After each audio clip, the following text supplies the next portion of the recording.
Hi everybody and welcome to TOOP TV. Now a couple of weeks ago we filmed our first suburb insider here at Norwood, but this week we're actually off to Hyde Park to see what everybody loves about living in that area. In SA's finest we go to Hazelwood Park for a look inside a very special property. And girls, there is a surprise for you just inside this home, which you're all going to love. And of course we're live and interactive today, so don't forget to send in those emails so we can answer all your real estate questions. Well, it's a very exciting time in Adelaide at the moment for all those rev heads with Calypso. I'm sure we're all feeling the pinch though with all the traffic jams, but it's worth it with all the tourists that come into the area. On the show today we have from the Advertiser News Limited, Director of Advertising Tom Panos, to speak to us about how do we get our advertised property out there in the marketplace. Now, let's go to the inside story for sales on 2010 and what's happening in 2011. There's no global financial crisis in sight, yet in 2010 we experienced a similar slowdown in property transactions to that of 2008. In fact, last year Australia recorded the lowest level of dwelling sales activity of any year during the past decade. So what scared off all the buyers in 2010? I think interest rates going up again. I think we've hit the affordability maximum at the moment. I guess money's an issue at the moment for everybody. These factors, along with the increasing price of stamp duty, kept many first home buyers and investors away.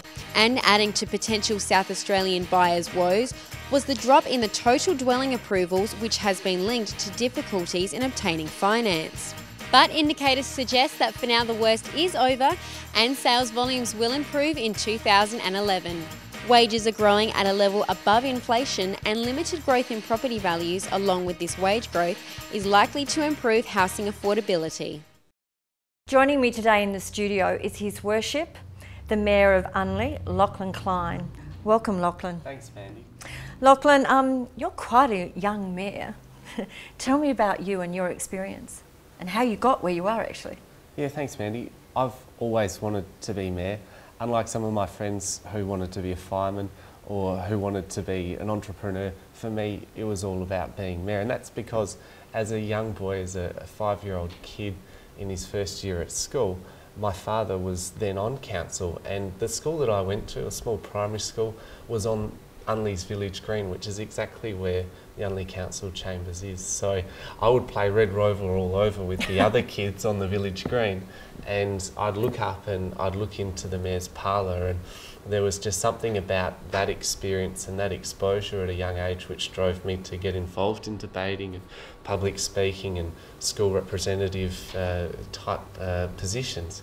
And I always then felt that this is what I wanted to do, and I'm just so honoured to actually have been able to make it at a young age. You certainly have. So you went through high school with this in mind. At some point you were going to join the local council and become mayor? I think a dream often sticks in the back of your mind and it becomes a bit of a guiding light for you, and whilst you realise it is just a dream and it is just a possibility, you always hope that at some stage the path in life will lead you there, and it's just so happened that for me it's happened on this path, and there's been times when I thought maybe it wouldn't, but the nature of life is that it tends to make you be able to choose between certain decisions, and if you keep that dream in the back of your mind, you often make the decisions which lead you to where you really truly want to go. It's nothing like setting your goals and achieving them. So well done. Lachlan, we've had some tragedies around the world in the last 3 months, and even in our own country with flooding and bushfires. I think the earthquakes at the present moment have been very prominent, first in Christchurch and now of course the devastation through Japan. We're looking at like 57, nearly 60 years ago that an earthquake hit Adelaide back in 1954, and it rocked Adelaide back then. From a council's point of view, what's the contingency plan if it happens here again? Councils are very much about communities, and when it comes to contingency plans for major events, natural disasters, we form part of a larger family and we feed into the state emergency services. and the State Emergency Services will be coordinating the state government's response to that. As a council ourselves, we do have a number of things that we can put in place to ensure that the functioning of our community is ongoing throughout a disaster, and that the basic operations that we're responsible for don't cease, so that the community itself can continue to function. But a major scale earthquake like the one that Adelaide experienced in the 50s, I think we've seen that it could cause devastation to the value of $1 billion. Now, we've just seen some severe flooding events occur in Queensland, and there's the very real possibility that those same events could occur here in Adelaide, and we could see some major flooding. So whilst we choose not to accept far too often that these events can occur, the simple reality is they're going to occur at some stage. And if we don't have ourselves completely prepared for them, we're going to find ourselves taken back 50 years, and the resources that this state has will simply be employed in trying to recover rather than forge ahead, which is where I think we're currently positioned. We're positioned to make some big giant steps. I think it is Adelaide's turn, South Australia's turn to step up. We've seen ourselves drop behind Perth and Brisbane on the mainland. We used to be number 3, but I think that with a few correct infrastructure decisions, with correct collaboration between councils, we can make decisions that will see Adelaide and South Australia forge ahead and regain its prominence on the mainland. Lachlan, I mean, realistically, where does the buck stop here? If we're talking about, this was 1954, you know, 50 odd years ago that this earthquake took place. Wouldn't you have thought that we'd learned something back then to put the right infrastructure in place to see us leading the way instead of being behind the 8 ball? We are on a fault line here, and that's, you know, we had tremors late last year come through here. I think it was 3.8 on the Richter scale, that tremors that lots of people felt.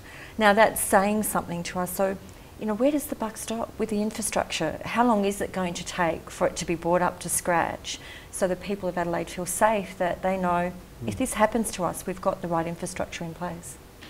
Well, I think the frenetic pace of not just Adelaide but the whole world over the past century has meant that we haven't focused on these issues. In the early part of the 20th century, we had 2 major world wars, and that was the focus. We then had the earthquake, but predominantly through technology, we've been focused on the future and not really put as a priority the issues of natural disasters. But recently, we've seen the fact that these things do occur. So every leader, every person who's put themselves in a position of authority has to now take note and say, we can't afford to make decisions that don't factor in the fact that these things can and do occur. So we need to always be spending money in a way that prevents these natural disasters from wiping us off the map, which they do have the potential to do. And it's not sexy. I mean, thinking about disaster relief and recovery, it's very traumatic to see these images. It's very traumatic to think about it. And I think it's pretty understandable that human nature would make us not want to think about these issues. As you said, Lachlan, it's not sexy. It's not the discussions we want to have, but thank you for joining me today. Please stay with me, because there'll be lots more later in the show. Thanks, Mandy. And now, behind the blinds.